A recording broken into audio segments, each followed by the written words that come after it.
पूर आणि अतिवृष्टीमुळे कर्जवसुलीला स्थगिती, सरकारचा शेतकऱ्यांना मोठा दिलासा, जिल्हा मध्यवर्ती बँकेलाही कर्जवसुलीला स्थगिती देण्याचे आदेश.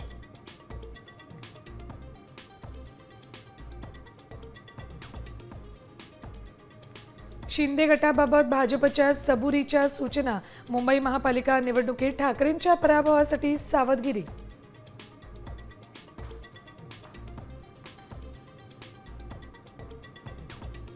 ज्येष्ठ शिवसैनिकांची फौज उद्धव सेनेसाठी मैदानात, निवडणुकीसाठी मतदार यादीचीही पडताळणी.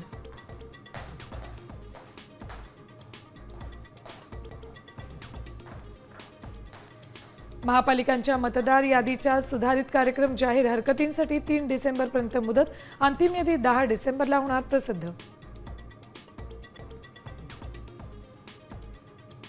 सिंधुदुर्गातील मालवणमध्ये निलेश राणेंची भाजप पदाधिकाऱ्याच्या घरावर धाड, घरात पैशांची पिशवी आढळल्याचा दावा, पोलीस निवडणूक अधिकाऱ्यांनाही राणेंनी बोलावलं.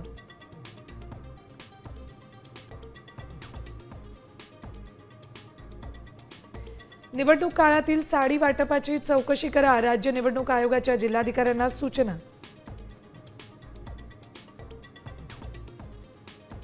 डॉक्टर बाबासाहेब आंबेडकरांच्या पुतळ्याचं युनेस्कोत अनावरण, भारतीयांसाठी अभिमानाचा क्षण. पुतळ्याच्या अनावरणाबद्दल पंतप्रधान मोदी आणि मुख्यमंत्री फडणवीस यांनी व्यक्त केला आनंद.